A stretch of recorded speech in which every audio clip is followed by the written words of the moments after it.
বিসমিল্লাহির রহমানির রহিম। পরিবেশনায় ও পরিচালনায় দিক দিগন্ত।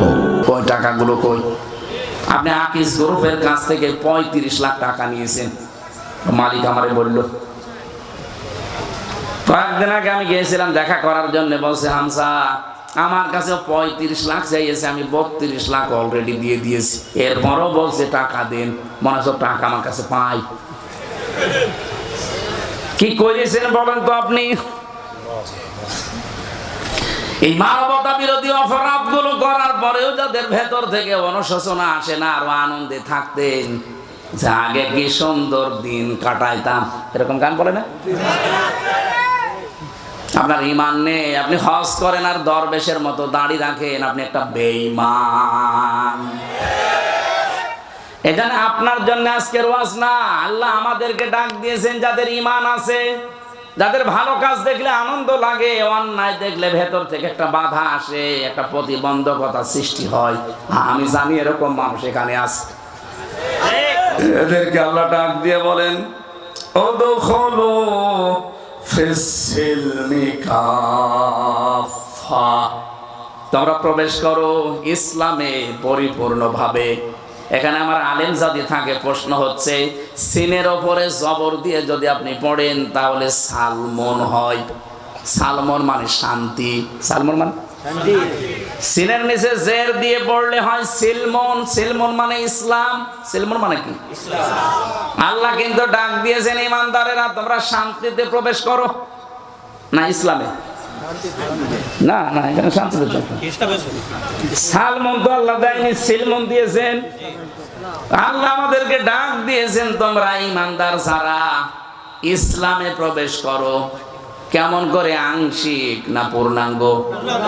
পূর্ণাঙ্গটা কোথায় পেলেন? কই এখানে কই? কাফা, কাফা মানে পরিপূর্ণভাবে। অর্ধেক ঢুকবেন অর্ধেক ঢুকবেন না, হবে না। পরিপূর্ণভাবে ইসলামে আপনাকে প্রবেশ করা লাগবে। এখন আমার প্রশ্ন, আমি যে ইসলামে পরিপূর্ণ প্রবেশ করেছি, আমি কিভাবে টের পাবো? আমার টের পাওয়া লাগবে না? আমার তো বোঝা লাগবে যে আমি ইসলামে আল্লাহর এই কথা শোনার পরে পরিপূর্ণভাবে প্রবেশ করেছি। আমি যতগুলো তাফসীর মিলিয়েছি, মুফাসসিরিন ইকরাম বলেন তুমি যদি দেখো তোমার এই প্র্যাকটিক্যাল লাইফে জীবদ্দশায় 5টা কাজ তোমার ভেতরে পাওয়া যাচ্ছে, তাহলে বুঝবা যে আমি ইসলামে পরিপূর্ণ প্রবেশ করেছি। এখন আপনি নিজের সাথে মিলাবেন, দেখবেন এই 5টা কাজ আপনার জীবনে আছে কিনা। 1 নম্বরে আনুগত্য, আত্মসমর্পণ। রব্বুল আলামিন বলেন আত্মসমর্পণকারী হওয়া লাগবে তোমাকে। কিভাবে আত্মসমর্পণ করবা? তোমাদের পিতা হযরত ইব্রাহিমের দিকে তাকাও, সে আত্মসমর্পণ করেছিল। ইদ ক্বালা লাহু রাব্বুহু আসলিম ক্বালা আসলামতু লিরাব্বিল আলামিন। উনি গাছের মাথায় বসে কোড়াল দিয়ে কাঠ কাটছিলেন। আল্লাহ বলেন ইব্রাহিম আত্মসমর্পণ করো। উনি বললেন আল্লাহ এখানে বসে গাছের মাথায় কি করে? বলে খাতনা করো। ওই জায়গায় বসে তিনি খাতনা করলেন কোড়াল দিয়ে, আর বললেন আসলামতু লিরাব্বিল আলামিন, মহাবিশ্বের প্রতিপালক আল্লাহর সামনে আমি আত্মসমর্পণ করলাম। এখান থেকে শিক্ষা কি? হযরত ইব্রাহিম আমাদের জাতির পিতা, তিনি দুনিয়াতে জীবিত থাকা অবস্থায় 50টা পরীক্ষা দিয়েছিলেন। কয়টা? 50টা। এর 50 নাম্বার পরীক্ষা এটা। মানে খাতনা পর্যন্ত করেছেন। যখনই আল্লাহ বলেছেন আত্মসমর্পণ, কি দিয়ে করব? যা আছে তাই দিয়ে। কি ছিল ওই সময়? কোড়াল ছিল। ওইটা দিয়ে কি কাটবে? বলে হ্যাঁ খাতনা করো। খাতনার ভেতরে অনেকগুলো উপকার আছে। আর অন্যান্য ধর্মের যারা খাতনা করে না, ওরা বিজ্ঞান পড়াশোনা করার পরে, স্বাস্থ্য বিজ্ঞান জানার পরে দেখছে না এটা রোগ হয়। শেষ পর্যন্ত চুরি করে দেখা যায় অনেক হিন্দু খাতনা করে ফেলে। আমার যিনি ছিলেন সেলার দেবদুলাল, ওরে দেখলেই মানুষ বলতো ফুল হাতা। ও কি? আর আমরা কথা বলছো না কেন? আমরা কি বলেন তো? হাফ হাতা। আমরা কি?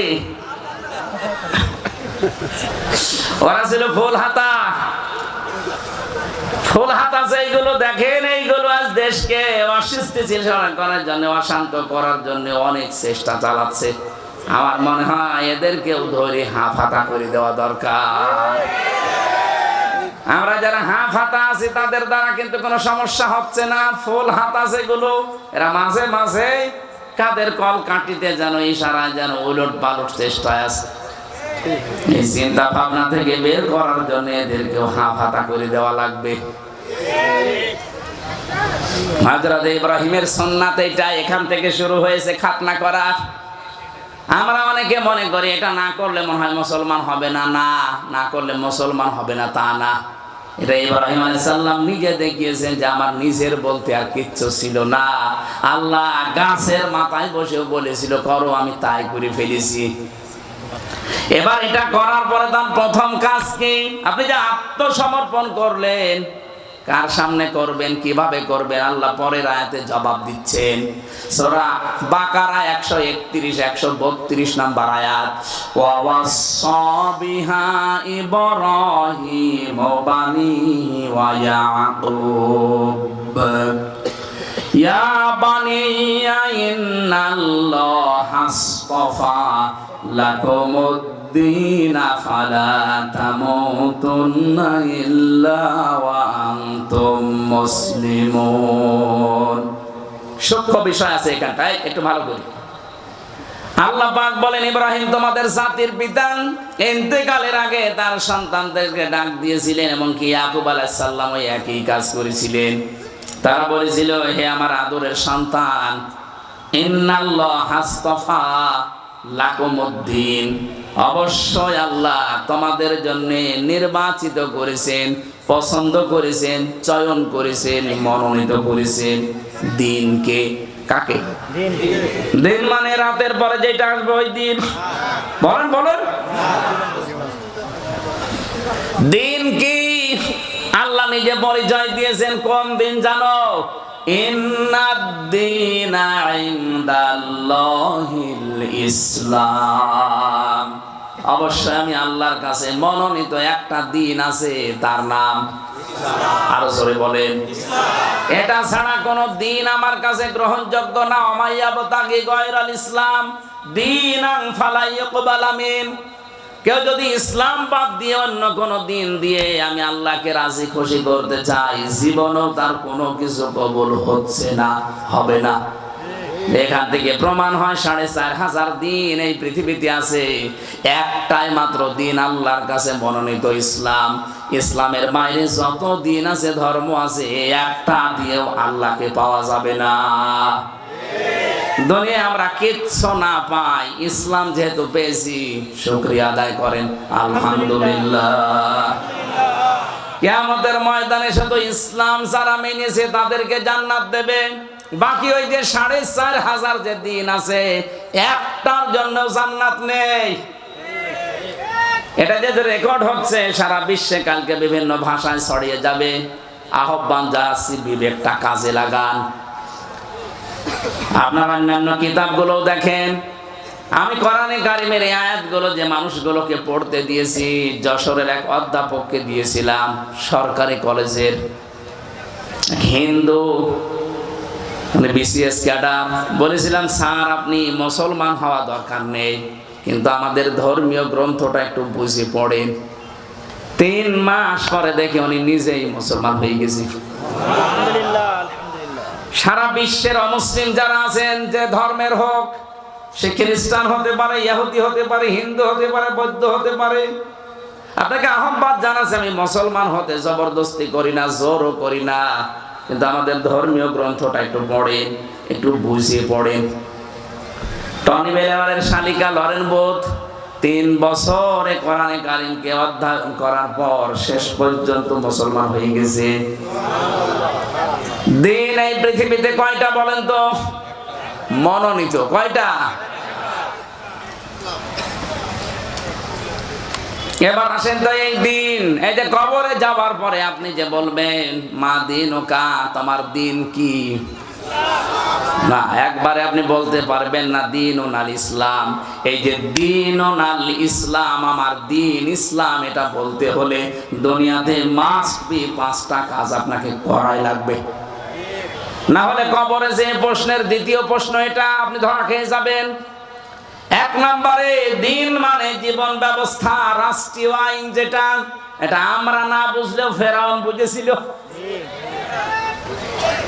ফেরাউন ডাক দিয়েছে ওই সময়, এটা সূরা মুমিনে আছে, সূরা গাফির বলা হয়। 26 নম্বর আয়াতে আল্লাহ জানিয়েছেন ওয়াকালা ফিরআউনু যারুনি আকতুল মূসা ওয়ালিয়াদউ রাব্বা ইন্নী আখাফু আইয়ুবাদদিলা দীনাকুম ইলা আখির আয়াত। ফেরাউন ডাক দিয়েছে আমাকে ছেড়ে দাও, আমি মূসাকে হত্যা করব, সে তার রবকে ডাকুক। আমি ভয় পাচ্ছি, আশঙ্কা করছি সে আমার দিনকে পাল্টিয়ে দেবে। এখানে দিন মানে রাষ্ট্রীয় আইন। দিন মানে কি? ফেরাউন বুঝলো দিন মানে রাষ্ট্রীয় আইন, আর আমরা মুসলমান এখনো পর্যন্ত দিন মানে যে রাষ্ট্রের আইন এটা মানতে চাই না। আর এগুলো রাষ্ট্র থেকে বাদ দেওয়ার পায় তারা চলছে। এক কথা বলে না কেন? দিন মানে রাষ্ট্রীয় আইন, এটা যতদিন পর্যন্ত বাংলাদেশে কায়েম না হবে, ন্যায় বিচারের নাম শুনবেন, ন্যায় বিচার দেখতে পাবেন না। আমান হাকামা বিহি আদালা, যারা কোরআন দিয়ে বিচার ব্যবস্থা কায়েম করবে তারা ন্যায় বিচার কায়েম করতে পারবে। আমরা তো এইটাই চাচ্ছি বাংলাদেশে, শুধু মুখে বলি উড়িয়ে মানুষকে ধোঁকা দিয়ে বোকা বানিয়ে রাখবো না। এই 15.5 বছরে যারা দায়িত্বে ছিল এই ধোঁকা দিয়েছিল যে আমরা ন্যায় বিচার কায়েম করছি, অথচ পুরাটা ছিল অবিচার। এক কথা বলেন, আমরা বিবেক যদি থাকে বলেন তো এই 15 বছরে কোনো ন্যায় বিচার কেউ পেয়েছে? প্রত্যেকেই অবিচারের। আমি নিজে যেহেতু সাক্ষী, আমি তো অবিচারে ছিলাম, অথচ 5 তারিখের পরে আগস্টের দেখলাম পুরাটা উল্টিয়ে আমি কিছুটা ন্যায় বিচার পেয়েছি। আমার শুধু মামলা থেকে অব্যাহতি দেয়নি, শুধু জামিন দিয়ে শেষ করেনি, বলেছে একেবারে ঢিসমিস করে দিলাম। অথচ এই মামলাটা এতদিন ওই জজের কাছে ছিল। তারপরও তো কোরআনে কারিমের বিধান এখনো কায়েম হয়নি। কায়েম হলে দেখবেন একটা মিনি জান্নাত হয়ে যেত বাংলাদেশটা। আজ বিভিন্ন দুর্বিসন্ধিওয়ালা মানুষ যারা মেয়েদেরকে এবং অমুসলিমদেরকে বোঝাচ্ছে ইসলাম যদি বাংলাদেশে চলে আসে তোমরা কিন্তু মুসিবতে পড়বা। কে বলেছে আপনাকে? আমির জামাত ডাক্তার শফিকুর রহমান এই জন্য ঘোষণা দিয়েছে। এই যে পর্দার বিধানটা নিয়ে অনেকে সমালোচনা করছেন, শুনিয়েছেন ভালোভাবে। উনি কি বলতে চায় আপনি বুঝেছেন? আর ভাই এদেশে 96% মুসলমান আমরা যারা, তাদের জন্য পর্দা করা ফরজ। অন্যান্য জাতি যারা আছে, হিন্দু, খ্রিস্টান, বৌদ্ধ, ওরা যদি বলে না আমি পর্দা মানি না, তা আপনার অসুবিধা কি? ওরা তো নাও মানতে পারে, কারণ ওরা তো মুসলমান না, তাদের স্বাধীনতা নেই। কথা বলেন না? ইসলাম কায়েম হলে তাদের স্বাধীনতা দেওয়া লাগবে না? আর আপনি উল্টা বুঝে বললেন না উনি পর্দা মানে না। পর্দা কি বোঝেন আপনি? তার পরিবারে খাস পর্দা চলছে। আমি নিজে তার বাড়িতে গেছি একদিন। মানে খালি উল্টা পাল্টা ধারণা করেন মানুষের প্রতি। কি আমল করেন আপনার? কি আছে আপনার ইসলামের জন্য? কি অবদান রেখেছেন? তাদের যে তাকওয়া, তাদের যে ইখলাস, আল্লাহর উপরে তাদের যে ভরসা, 100 ভাগের 1 ভাগও আপনার নেই। আল্লাহ এমনিতেই ওই পর্যায়ে মানুষকে নিয়ে